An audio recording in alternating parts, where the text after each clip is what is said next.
10 லட்சம் ரூபாய்க்கு உள்ள இருந்த 10% டேக்ஸ், 10 லட்சம் ரூபாய் தாண்டும் போது 15% டேக்ஸ். உங்களுக்கு டேக்ஸ்ல கம்மியாகும். அது மெயினான விஷயம் 10 லட்சம் ரூபாய் பட்ஜெட், மைலேஜ், அப்புறம் உட்காந்துட்டு போறதுங்க. ஒரு நல்ல குண்டு குழி மேடு மேல அசால்ட்டா ஏறி இறங்கி போயிட்டு இருக்கலாம். அதான் மெயினான விஷயம். எஸ்யூவிங்கிறது எல்லா காம்பேக்ட் எஸ்யூவி. ஒரு கொஞ்ச நாளைக்கு முன்னாடி எல்லாம் பார்த்தோன்னா செடான் தான் எடுக்கணும் அப்படின்னு ஒரு எண்ணம்லாம் மாறி போய் எல்லாமே வந்துட்டு இதுக்கு வந்து நகர ஆரம்பிச்சிட்டாங்க. அதனால தான் நான் தெரிஞ்சுக்கணும். மேம், அது டாக்ஸேஷன் வந்து ஜிஎஸ் சொல்லட்டும். நான் அதுக்கு முன்னாடி உள்ள அந்த ஸ்டோரியை நான் சொல்றேன். எப்படின்னா, நீங்க வந்து நமக்கு எல்லாருக்குமே எஸ்யூவிஸ்ல போறதும் எஸ்யூவிஸை வாங்குறதும் பாக்குறதும் இந்தியன்ஸுக்கு எப்பவுமே பிடிக்கும். செகண்ட் ஒன் பாத்தீங்கன்னா, அண்ணா சொன்ன மாதிரி அந்த ரோட்ஸ், நம்ம ரோட்ல லோ ஸ்லங்கா, ஏன்னா ஒரு லோ ஸ்லங் செதான் ஓட்டுற ஆள் எனக்கு வந்து அது 1.5 லட்சம் கிலோமீட்டருக்கு ஆக போகுது. ஆனாலும் இன்னைக்கு ரோட்ல உரசிச்சுன்னா என் மனசு வந்து ஒரு மாதிரி ஆயிரும், என் ஃபேஸே மாறிடும். அது கூட இருக்கிறது என்ன,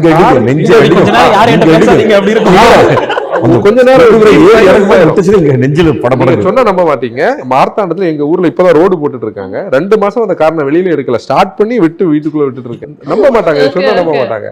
ஏன்னா அந்த பிரச்சனைக்கு ஒரு சொல்யூஷனே இந்த எஸ்யூவி கொடுத்தது. ஏன்னா நீங்க வந்து இந்த ஸ்பீட் பிரேக்கர்ஸ் ஆகலாம், இந்த ரோடு இல்லாத இடத்துலயும், அதாவது நமக்கு வந்து இங்க வந்து ஒரு பெரிய பிரச்சனை இருக்கு பாருங்க. எஸ்யூவில பெரிய டயரோட வரவங்க ரோட ஃபுல்லா நிப்பாட்டி வச்சிருப்பாங்க. அவங்க கீழே இறங்க மாட்டாங்க. நான் இவ்வளவு காசு கொடுத்து ரோட்ல வந்திருக்கேன்னு சொல்லி. ஆனா நம்ம செடான்ல போயிட்டு இருப்போம், நமக்கு கீழே இறங்க முடியாது. கஷ்டப்பட்டு நம்ம லீன் பண்ணி கீழே இறக்கும், லோவர் ஆர்ம் தட்டும், டயரோட இன்னர் வால் தட்டும். அப்ப இந்த பிரச்சனையெல்லாம் நம்ம மனசுல இருக்கும். நம்ம என்ன நினைப்போம், இதோட அடுத்த பையிங்ல இந்த பிரச்சனையே இருக்கக்கூடாது, நம்ம எஸ்யூவி போகணும். அப்ப இந்த பையிங் வந்து என்ன ஆயிடுச்சு, அடுத்த லெவலுக்கு எஸ்யூவிக்கு போயிடுச்சு. இதை இந்த மேனுஃபேக்சரர்ஸ் பிடிச்சி வச்சுட்டாங்க.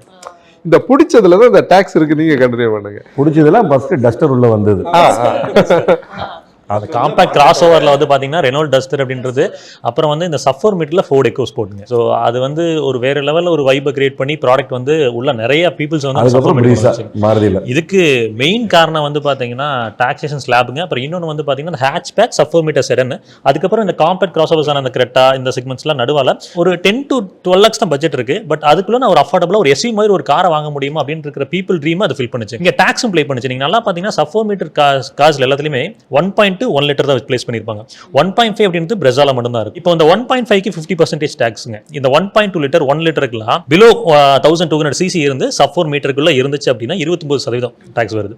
அதை தாண்டிச்சு சஃபோர் மீட்டர் தாண்டிச்சு 43%. அப்ப இந்த 29% டாக்ஸை கம்பெனிஸ்னால ப்ளே பண்ண முடியும். ஸோ அப்படின்றப்போ 1 லிட்டர் 1.2 லிட்டர் டர்போஸை கொண்டு வந்தாங்க. பவரும் கிடைக்கும், உங்களுக்கு ஒரு சிலிண்டர் கட் ஆஃப் ஆகுது. ஸோ அதில் ஒரு சின்ன ப்ராஃபிட் இருக்கும். அதே மாதிரி வந்து ஃபியூல் எஃபிஷியன்சி பெட்டராக இருக்கும், 3 சிலிண்டர்ஸில் பெட்டராக இருக்கும். அப்புறம் டைரக்ட் இன்ஜெக்ஷன் கொண்டு வந்துட்டாங்க. ஸோ இன்னுமே வந்து எக்கானமி பெட்டர் ஆகிற மாதிரி கொண்டு வந்தாங்க. அப்போ பவர் கிடைக்குது, எக்கானமி கிடைக்குது, நீங்கள் அந்த எஸ்யூவி கிராஸ் ஓவர் எஸ்யூவி அப்படின்ற ஒரு ஃபீலும் கிடைக்குது, அதை கொடுக்க முடிஞ்சுது. ஸோ அப்போ பீப்புளுக்கும் அது வந்து அஃபோர்டபுள் செக்மெண்ட்டில் எனக்கு எல்லாமே கிடைக்குது அப்படின்ற நோக்கத்தில் பீப்புளும் அதை எடுக்க ஆரம்பிச்சாங்க. 4 சிலிண்டர்ஸ் அப்படின்றது வந்து பார்த்தீங்கன்னா நம்ம ஆல்ரெடி பார்த்துட்டோம். It is reliable. நம்ம வந்து ஒரு 1.5 lakhs 2 lakh ஒன்று 3 lakh ஒன்றதெல்லாம் பார்த்துட்டோம். பட் இந்த புதுசாக வந்திருக்கிறது இந்த 1 லிட்டர் 3 சிலிண்டர் அப்படின்னு பார்த்தீங்கன்னா இப்போ எல்லாருமே பார்க்குறது இந்த டர்போ பெட்ரோல்ஸ் தான். 1 லிட்டர் இப்போ 3 cylinder natural aspect turbo petrols தான்.